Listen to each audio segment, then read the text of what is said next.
તો વાત કરીએ ભારતના ઇન્કમ ટેક્સ સિસ્ટમની. એપ્રિલ મહિનાથી એવા મોટા ફેરફારો આવી રહ્યા છે જેની સીધી અસર ખાસ કરીને પગારદાર લોકો પર પડવાની છે.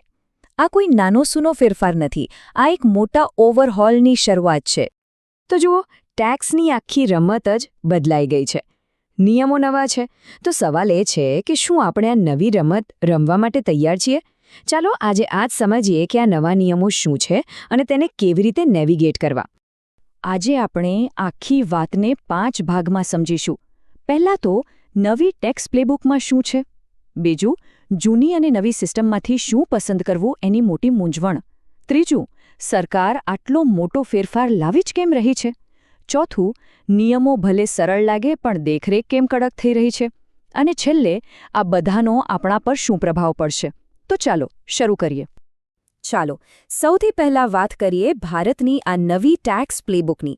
આ એવા ફેરફારો છે જેની અસર આપણા રોજના નાના મોટા ટ્રાન્ઝેક્શન્સ પર સીધી જ દેખાશે. હવે છે ને, સરકારની નજર આપણા મોટા ખર્ચા ઉપર રહેવાની છે. સમજી લો કે જો 5 લાખથી ઉપરની ગાડી કે બાઇક ખરીદી અથવા તો હોટેલ રેસ્ટોરન્ટમાં લાખ રૂપિયાથી વધુનું બિલ ચૂકવ્યું તો પેન કાર્ડ આપવું જ પડશે. પ્રોપર્ટીના મોટા સોદા હોય કે પછી બેંકમાંથી એક દિવસમાં 10 લાખથી વધુ રોકડા ઉપાડ્યા કે જમા કરાવ્યા, બધે જ પેન કાર્ડ ફરજિયાત. સીધી વાત છે, સરકાર દરેક ટ્રાન્ઝેક્શનને ટ્રેક કરવા માંગે છે. પણ હા, પગારદાર લોકો માટે થોડા સારા સમાચાર પણ છે. જેમ કે મીલ અલાઉન્સ એટલે કે ભોજન ભથ્થું હવે દરેક ભોજન દીઠ 200 રૂપિયા સુધી ટેક્સ ફ્રી છે. એટલું જ નહીં, બાળકોના એજ્યુકેશન અને હોસ્ટેલ અલાઉન્સની મર્યાદા પણ વધારી દેવામાં આવી છે. અને હૈદરાબાદ અને પુણે જેવા શહેરોમાં પણ હવે HRAનો 50% લાભ મળશે. ટૂંકમાં થોડી રાહત ચોક્કસ મળી છે. જે લોકો HRA એટલે કે હાઉસ રેન્ટ અલાઉન્સ ક્લેમ કરે છે તેમના માટે એક ખાસ અપડેટ છે. જો વાર્ષિક ભાડું 1 લાખ રૂપિયાથી વધી જાય તો હવે મકાન માલિકનો પેન કાર્ડ આપવો કમ્પલસરી છે. આના વગર HRAનો લાભ નહીં મળે. આ એક રીતે વેરિફિકેશનને વધુ મજબૂત બનાવવાનો પ્રયાસ છે. હવે આવીએ સૌથી મોટા અને કદાચ સૌથી વધુ ગૂંચવણભર્યા સવાલ પર. જૂની ટેક્સ સિસ્ટમ સારી કે નવી? આ એક એવો નિર્ણય છે જે દરેક કરદાતાએ હવે જાતે લેવો પડશે. તો જુઓ, બંને વચ્ચેનો તફાવત બહુ સીધો છે. જૂની સિસ્ટમમાં ટેક્સના રેટ્સ થોડા વધારે છે, પણ HRA, ATC, LTA જેવી ઘણી બધી કપાતનો ફાયદો મળે છે. જે લોકોનું રોકાણ અને ખર્ચ વધુ હોય એમના માટે આ સિસ્ટમ સારી હતી. બીજી બાજુ, નવી સિસ્ટમમાં ટેક્સ રેટ્સ ઓછા છે પણ બદલામાં લગભગ બધી જ કપાતો કાઢી નાખવામાં આવી છે. આ એવા લોકો માટે સારી છે જેમને બહુ રોકાણ કે કપાતની માથાકૂટમાં નથી પડવું. તો સવાલ એ છે કે શું પસંદ કરવું? એક્સપર્ટ્સનું માનીએ તો જેમની આવક લગભગ 15 લાખ સુધી છે તેમના માટે નવી સિસ્ટમ વધુ ફાયદાકારક અને સરળ રહેશે. પણ જો આવક 15થી 25 લાખ કે તેથી વધુ છે અને HRA, હોમ લોન અને ATC જેવી મોટી કપાતો છે તો જૂની સિસ્ટમમાં જ વધુ ફાયદો થઈ શકે છે.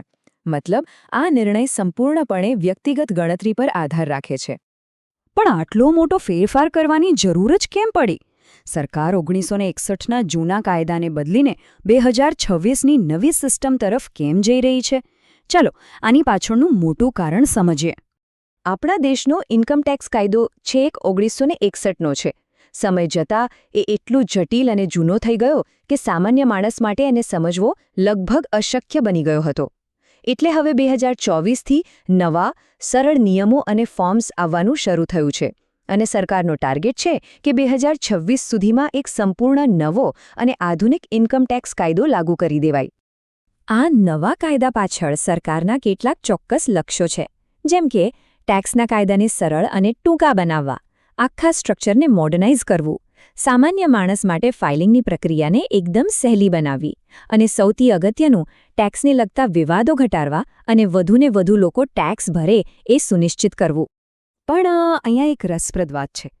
એક તરફ નિયમો સરળ થઈ રહ્યા છે તો બીજી તરફ દેખરેખ એટલી જ કડક બની રહી છે. આ છે આ આખી સરળતાની પાછળ છુપાયેલી બીજી બાજુ. અને આની પાછળનો જે અસલી હેતુ છે, જે કદાચ ખુલીને કહેવાતો નથી, એ છે એક 100% ડિજિટલ અને ટ્રેક કરી શકાય એવી ઇકોનોમી બનાવી. અને આ લક્ષ્યને પાર પાડવા માટે સરકાર શું કરી રહી છે? હવેથી વધુ નાણાકીય વિગતો આપવી પડશે. મોટા ટ્રાન્ઝેક્શન્સ પર પેન કાર્ડ ફરજિયાત છે જ.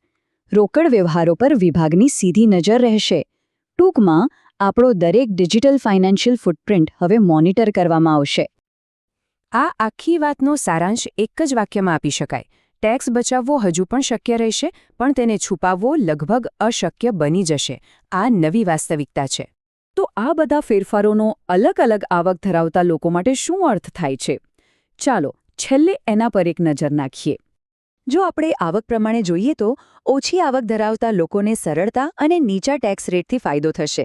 પણ મધ્યમ વર્ગના જે કર્મચારીઓ છે એમના માટે મૂંઝવણ વધી છે, કારણ કે એટીસી જેવી મુખ્ય કપાતોનો લાભ જતો રહ્યો છે, જ્યારે હાઈ નેટવર્થ લોકો પાસે હજુ પણ ટેક્સ પ્લાનિંગ માટેના વિકલ્પો ઉપલબ્ધ રહેશે.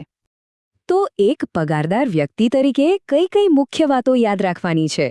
પહેલું, સીટીસી એટલે કે કોસ્ટ ટુ કંપની એ નહીં બદલાય.